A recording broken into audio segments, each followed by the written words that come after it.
Même les colosses ont des pieds d'argile. Dans sa tournée des festivals, la ministre de la Culture l'a entendu 100 fois. La France compte pas moins de 5000 festivals, des petits, des grands, des gigantesques comme les Vieilles Charrues. Certains naissent, d'autres meurent, mais ces dernières années, tous connaissent des difficultés. La baisse des subventions, les frais de sécurité qui ne cessent de grimper et l'arrivée de grands groupes qui inventent des festivals et asphyxient les petits. Face à cette menace qui est réelle, effectivement, de la concentration, de rachat de certains festivals par des grands groupes mondiaux, et on pense évidemment à ces groupes américains, il y a une menace pour la diversité, il y a une menace aussi pour l'augmentation des cachets et le fait qu'ils captent donc les artistes.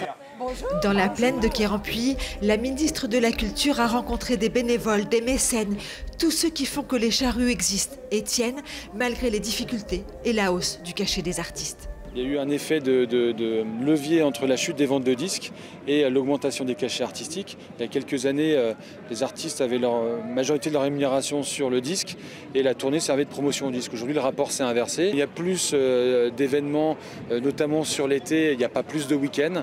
Donc c'est l'histoire de l'offre et la demande qu'on connaît dans plein d'autres secteurs d'activité et qui touche aujourd'hui, depuis quelques années, les festivals. Et donc ça devient très compliqué. Les Vieilles Charrues, il y a une dizaine d'années, on était sur un budget artistique autour d'1,7 million d'euros. Aujourd'hui, on frôle les 4,5 millions.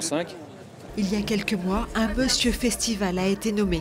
Et ce midi, la ministre a présenté la charte des festivals.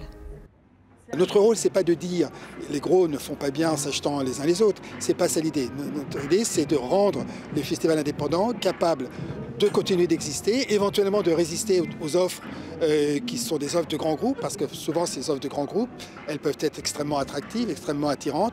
Et d'ailleurs, il y a parfois quelques festivals qui étaient en difficulté et qui, mine de rien, ont pu continuer d'exercer parce qu'un grand groupe est venu les aider.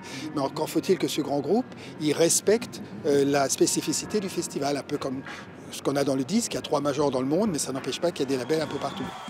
Un festival, a répété la ministre, c'est la culture amenée partout, pour tous. Ce sont des territoires qui se développent. C'est aussi une économie, des rencontres. Sur les notes de Cœur de Pirate, une jolie déclaration d'amour aux charrues et aux autres festivals.